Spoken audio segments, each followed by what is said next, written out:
我们不想活，你自己看。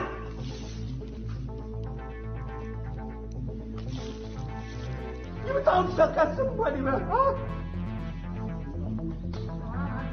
我不要。So, the inevitable pandemic in our lifetime that most of the world, including the whole of Europe and North America, were totally unprepared for, that had moronic government scientists spouting in the early months that the general public should not wear masks, which was due to the lack of PPE stock, whilst prime ministers and presidents laughed it off as something that would magically disappear before Easter, instead has had a severe economic and social impact that still continues to this day. Faye, I do apologise, I'm going to interrupt you because I need to talk now. We'll come back to you in a moment, but we need to go straight over to our political editor, Laura Koonsberg. Laura, what have you got to tell us? Good morning, Carrie. Well, I've just discovered that the Prime Minister, Boris Johnson, has tested positive for coronavirus. He's understood to have mild symptoms.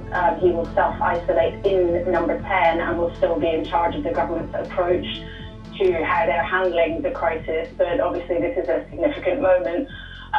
Boris Johnson, of course, has been in close contact with the government's chief scientists and all the people who are in charge of trying to handle how the government's various responses are going. But he is now himself, having displayed mild symptoms, understood to have tested positive for the infection. Hi folks, quick update from me on the campaign against coronavirus. First of all, in my own case, although I'm feeling better and I've done my 7 days of isolation, alas, I still have one of the symptoms, a minor symptom of I still have a temperature, and so in accordance with government advice, I must continue my self-isolation until that symptom itself goes. But we're working clearly the whole time on our programme to defeat the virus. You'll have seen. Shortly before he was admitted to intensive care last night, Boris Johnson issued instructions that as First Secretary of State, Dominic Raab would deputise for him. By this morning, he was chairing the government's daily coronavirus war cabinet and then briefing the whole cabinet. Following the cabinet discussion today, I can reassure the Prime Minister, and we can reassure the public, that his team will not blink, will not flinch in the task at hand at this crucial moment. On all of our lives. However, given the fast materialisation of vaccines should soon start to diminish into the history books. So what else is lurking out there in the mists of time, about to have an equal, if not greater, impact on our everyday lives? Asteroid impact? Inevitable, yes. For instance, Apopthis, named after the Egyptian snake god of chaos, is due for a very close rendezvous with Earth in April 2029, which is one of thousands that cross Earth's orbit, but the range of probabilities span decades to tens of thousands of years, so not something that can be assumed to be definitely imminent in terms of catastrophic impact.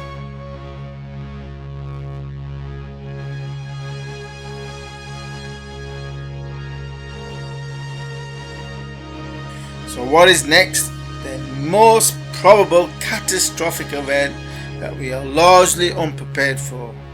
Well, what comes to mind are coronal mass ejections, or CMEs, which may not do human and other life much harm directly, but could bring an end to our electronic civilization within a matter of hours of a direct hit by a major CME that flies our satellites, no more GPS, transformers, wipes data such as bank records, kills general electronics from smartphones, to sending planes dropping from the skies onto the buildings below, and not even the cryptomaniacs will be immune as their hard wallets are wiped clean.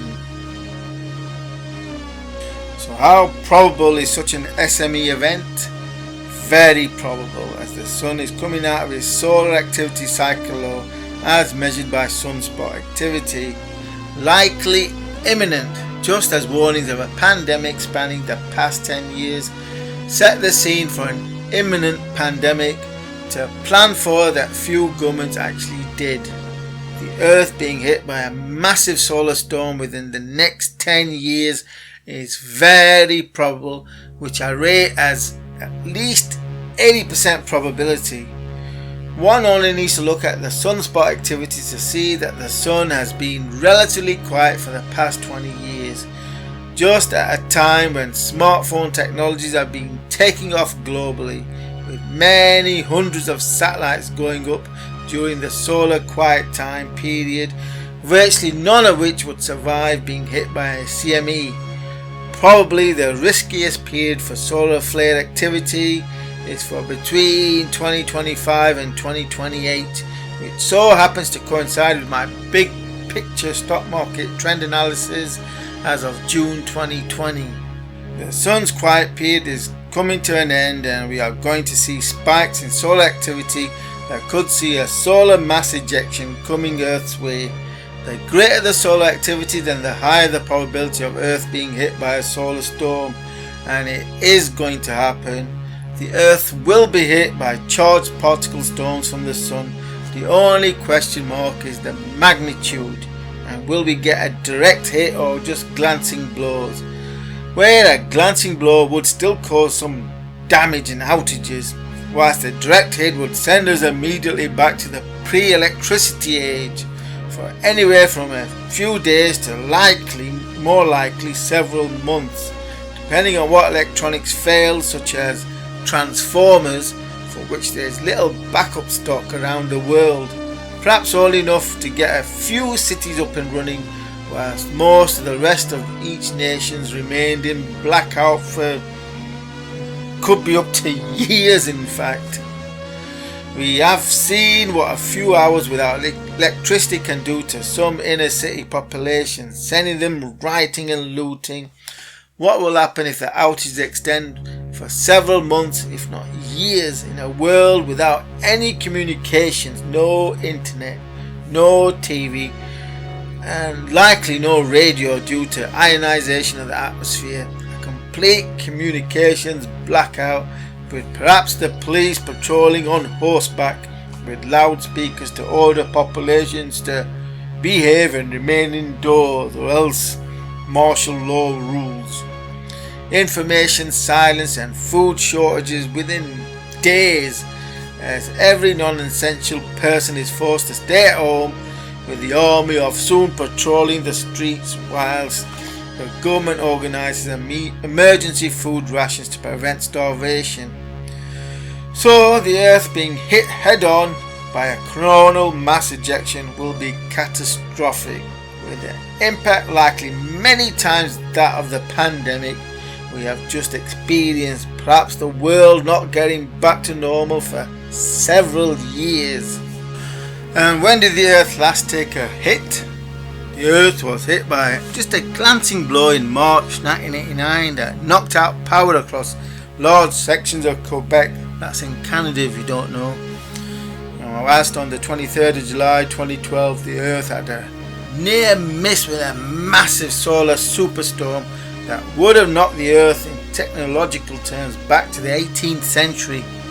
This should have acted as a wake-up call for governments, but apparently not. Maybe the more far-sighted tech giants such as Google have contingencies in place to protect their data, but more small and medium-sized corporations are blind to what's just around the corner.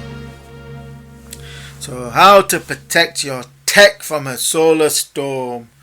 Whilst we have no control over our protection of satellites, power stations, transformers and other electronic infrastructure, however, we could all look into how to protect our personal electronic devices from a CME storm that would risk wiping them clean of all data and, likely worse, make them inoperable.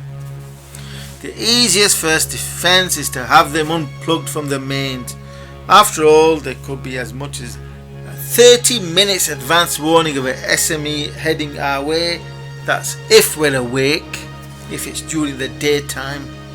So maybe leave, well, that's when it's going to feel the full force, head on, facing the sun. So maybe leave valuable tech switched off and unplugged at night will be a good starting point. Next will be to have or make a Faraday cage from metal mesh. You all already have one of sorts in your homes. That's your microwave, which could save data such as hard drives and USB disks and crypto wallets, hard wallets, and your smartphone during an SME, just as long as they are unplugged. So don't throw your old microwave ovens away. Keep them in the garage with an external hard drives kept inside them. Ensure you have a stash of cash, because there won't be any electronic banking for a while after a CME attack or hit. What about a small petrol power generator? A quick look on Amazon shows generators starting at around £230 for 6,500 watt and a 3.4 kilowatt volt generator rising to £530 for a 7,500 watt 9.4 kilowatt amp generator. And of course you'll need some fuel storage.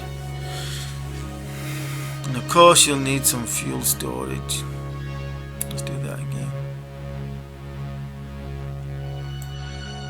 What about a small petrol generator? Quick look on Amazon shows small generator starting around £230 for 6,500 watts, rising to £530 for a 7,500 watt generator. And of course you're going to need some fuel storage. And what about some walking boots, because you'll want to keep that fuel in the tank if it's petrol to power the generator. And don't forget, no traffic lights for a while. So get yourself some pedal power bikes, good boots and some tinned food, because it's coming. A CME event is gonna happen. The only question mark is the magnitude, and where my best guess is sometime between 2025 and 2028. And this video is an excerpt from extensive analysis that was first made available to patrons quite a while ago. So for immediate first access to all of my analysis and trend forecast, then do consider becoming a patron by supporting my work for just $3 per month, and for which you'll gain access to my most recent analysis on the risks of financial crisis 2.0. We're in a stock market bubble that could burst at any time given the overinflated prices. And then we have my Bitcoin trend forecast for 2021, covering the whole of this into the end of this year, as well as a model portfolio to accumulate into during this bear market. So trend analysis, trend forecast, black swans analysis, halvings. I cover everything in this extensive analysis that was again both of which were first made available to patrons who support my work. So again, do consider becoming a patron by supporting my work for just $3 per month. Then we have my schedule of analysis, which includes more biotech stocks to invest and forget for 10x, and a look at the stock market trend analysis, update on my trend forecast expectation as illustrated by this graph that I did way back in February. Then I'm going to analyze UK house prices and an extensive analysis of how to actually get rich, and then a string of further trend analysis and forecasts, including the British pound and gold and silver. So once more, do consider becoming a patron by supporting my work for just $3 per month. That's not much for what you're getting, as we defend ourselves, protect ourselves from the rampant money printing inflation by the central banks. Insane money printing, as though it's not going to feed through into wage and price inflation. Big inflation is coming, as I've been flagging for over 6 months, more like a year now. That's what I was saying last year. If you're thinking of buying big ticket items, do it now before the price hikes, which have transpired. You know, I bought a Culture K7 for £340. Current price on Amazon is was it 565, and similar for lots of other tech items I bought. For instance, the components in my PC that I ordered in January and got delivered in March was £3,100. Current price of the components is over £4,000. Crazy, the inflation is here, and it is accelerating regardless of what the indices say. So protect yourselves by investing in assets that are leveraged to inflation, and AI tech stocks are leveraged to inflation and are about to get discounted. So do subscribe to my YouTube channel for such analysis, and do consider becoming a patron.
Cryptomania, forget Dogecoin.